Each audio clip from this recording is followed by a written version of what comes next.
అందరికీ నమస్కారం అండి. ముఖ్యంగా మా బ్రదర్ డిస్ట్రిక్ట్ చాలా సినిమాలకి చిరంజీవి గారు వచ్చి బ్లెస్సింగ్ చేసేవారు. బట్ చిన్న సినిమాల దేవుడు విశ్వక్. ఎందుకంటే నేను 2 days ముందు అడిగాను తను ఫోన్ చేసి, ఎప్పుడు చెప్పు బ్రదర్ వస్తాను అని అన్నారు. యాక్చువల్ నిన్న అనుకున్నాం, నిన్న ఏదో మీడియా వాళ్ళకి వేరే ఈవెంట్ ఉంది, ఒకరోజు మారద్దంటే పర్లేదు బ్రదర్ అన్నాడు. అన్నిటికీ ఓకే ఓకే అనేస్తున్నాం. ఏంటంటే ఇప్పుడు నాకు పోయిందేమో బ్రదర్, ఒక్క గంటే కదా నా టైం పోయేది, నేనేం నష్టపోవట్లేదు కదా అన్నాడు. ఇంత మంచి వ్యక్తి నేను ఇండస్ట్రీలో అయితే చూడలే. ఇప్పుడు కూడా ఈవెంట్ యాక్చువల్గా 2ంటికి స్టార్ట్ అవ్వాలి, 2:30కి వచ్చి కార్లో కూర్చొని వెయిట్ చేసేవాడు. అంటే డైరెక్ట్గా ఇప్పుడు పిఏలు హడావుడి ఏమీ లేకుండా సింపుల్గా నేను ఈ విషయం ఇంకోటికి చెప్తే, సార్ మీరు అట్లీస్ట్ మీరు సీనియర్ కాబట్టి ఆయన వచ్చాడు అనుకోవచ్చు, మాకు అసలు ఏం పరిచయం లేదు, ఎవరో ద్వారా ఫోన్ చేస్తే పాప ఆ సినిమా కూడా వచ్చేసాడని అన్నారు వాళ్ళు. So thank you brother. మీలాంటి ఉండడం వల్ల ఇండస్ట్రీ చాలా బాగుపడుతుంది. ఎందుకంటే ఇప్పుడు ఈవెంట్లకి హీరోని పిలవాలంటే కానీ హీరోయిన్స్ పిలవాలంటే చాలా టఫ్, అది నాకు తెలుసు. ఈజీగా అంటున్నా 2 నిమిషాల్లో ఒప్పుకొని వచ్చేసాడు. పైగా తన సినిమా 14th రిలీజ్ ఉంది, బిజీగా ఉన్నాడు, ప్రమోషన్స్ ఉన్నాయి. నెక్స్ట్ వీక్ రిలీజ్ అయ్యే సినిమా కూడా తను ఇక్కడ వచ్చి ఉంచున్నాడు. మళ్ళీ ఇక్కడికి వచ్చి బాస్ నువ్వు ముందు మాట్లాడేసి వెళ్ళిపో, మళ్ళీ వెయిట్ చేయాలి అందరంటే అక్కర్లేదు నేను ఉంటాను ఆఖరి వరకు అన్నాడు. మరి ఇంత మంచివాడు, నేను మాత్రం అంత మంచివాడిని కాదేమో అనిపిస్తుంది తను చూసిన తర్వాత.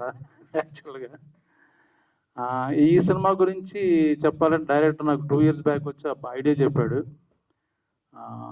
బట్ ఐడియా బాగుంది, ప్రొడ్యూసర్ లేడు. తర్వాత ఒక ప్రొడ్యూసర్ చేస్తున్నాడు, ఆయన జంప్. తర్వాత ఇంకోసం మళ్ళీ లక్కీగా మంచి టేస్ట్ ఉన్నాయన ఐటీలో జాబ్ చేస్తున్న రాజిరెడ్డి గారికి చెప్పడం జరిగింది. బట్ బడ్జెట్ చూస్తే లేదు, బడ్జెట్ అంతా నా రెమ్యునరేషన్కి అయిపోయేటట్టు ఉంది. ఎలాగా అన్నీ ఆలోచించుకుని సరే మేము డబ్బులు తీసుకోను ఏదో ఒకటి అనుకుని అందరినీ అడగండి అని నేను చెప్పదలుచుకున్నాను. ఎందుకంటే ఒక మంచి ప్రయత్నం చేయాలంటే సినిమా అనేది ఇప్పుడు ఫ్యాన్సీ అయిపోయింది. మేము కరీంనగర్లో వింటర్లో ఎవరు హోటల్స్లో ఉన్నా, ఆమెని గారు కానీ ప్రొడ్యూసర్ గారు ఇంట్లో ఉన్నారు, నేను పక్కన గెస్ట్ హౌస్లో ఉన్నాను.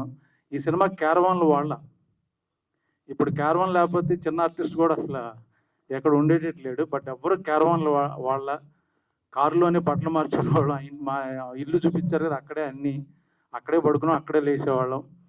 సో అందరూ టీం వర్క్ బాగా చేస్తారు. ఈవెన్ కెమెరామ్యాన్ కానీ లేకపోతే అందరూ అక్కడ ఉన్న ప్రొడక్షన్ టీం కానీ అడ్జస్ట్ అయ్యి ఏదో ఫ్యాన్సీగా భోజనాలు కానీ చాలా లేట్గా వచ్చాయి, అరేంజ్మెంట్స్ అన్నీ పాపం అందరం అలాగే కష్టపడి చేసాం.